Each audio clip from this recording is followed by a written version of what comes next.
Hi, everyone. Thank you for the opportunity to share the 2°C mission with you today, and a huge thanks to our donors for their continued support of our nonprofit's mission to collect data from remote locations.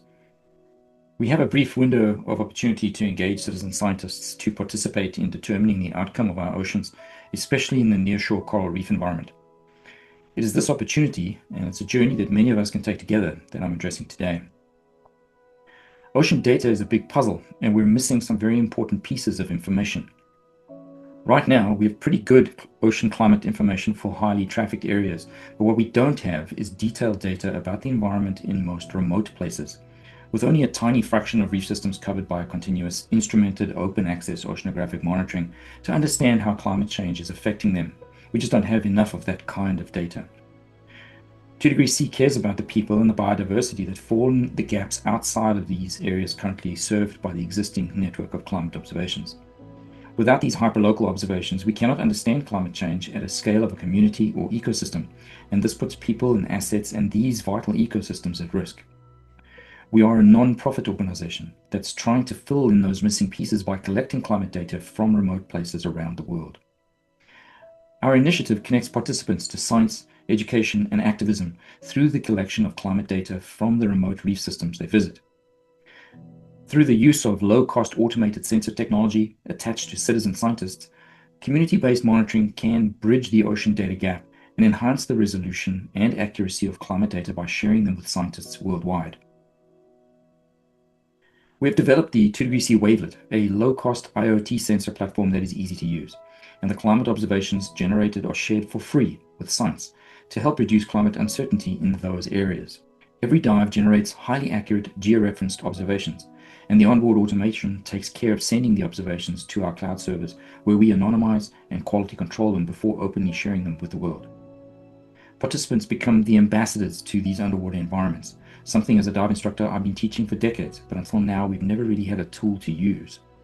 By participating in the 2°C initiative, the scuba industry can make a real difference in closing data gaps in the nearshore coral reef environment. Our solution is cost-effective and scalable, making a big impact on a small budget. Setting up traditional weather stations in the ocean is expensive, with the ongoing maintenance of them further adding to the cost. But the 2°C initiative offers a clever and affordable solution. Using recreating divers as citizen scientists, we can collect large volumes of data at a fraction of the cost, from areas that have inadequate coverage, where data are expensive to collect, and in places that are often difficult to access. But you might say that we have satellites to fill in these gaps, and for much of that it'd be true and you'd be correct. However, cloud cover blocks optical sensors, creating gaps in some types of data, and satellite's coarse resolution misses many coastal details and reef systems. We also have very limited vision below the surface. It's really just that top layer, about 10 microns, and in the visible light spectrum, a few meters. Satellite algorithms also struggle in turbid or biologically rich waters, and infrequent flyover schedules miss short-term events. But most of all, satellites need local ground truthing to verify accuracy with in-situ sensors for calibration and validation. At 2°C, we're focused on outdoor recreation, particularly recreational divers. As we know, to affect change, we need to act locally, and there are very high numbers of people diving locally in remote areas all over the world. In total, about 6 million divers a year globally, with about 2.5 million originating from the US. And they're diving in places that they care about and are more likely to want to protect, so offering us opportunities to collect data and thereby filling these data gaps. Our solution has taken many years to achieve. However, by maintaining the simplicity of the core CTD functionality as central to our success, and critically the formation of strong partnerships, we've been able to navigate the innovation obstacles, resulting in the first commercial applications this year of 2025. Partnered with the UNESCO program Marine Life 2030, our ocean data can be used to understand species migration occurring because of climate changes happening in the ocean. The Wavelet system is capable of detecting minute changes in temperature, salinity, and light at depth, as well as offering georeference to each observation. The climate data collected by the scuba enthusiasts can help scientists understand the reef environment better, which can lead to better conservation efforts and protect the places we love to play in, by providing critical information, especially supporting vulnerable small island developing state communities and ecosystems. Specifically addressing our strategy in the ocean, we're getting ready to analyze and validate the results of the beta testing in order to publish a comprehensive peer review report, as well as forming partnerships for stakeholder engagement in coral reef destinations around the world, in support of the Ocean Decade partnered with Marine Life 2030 initiative while seeking grants and further partner funding. As a non-profit, none of this work is possible without these partnerships and grants.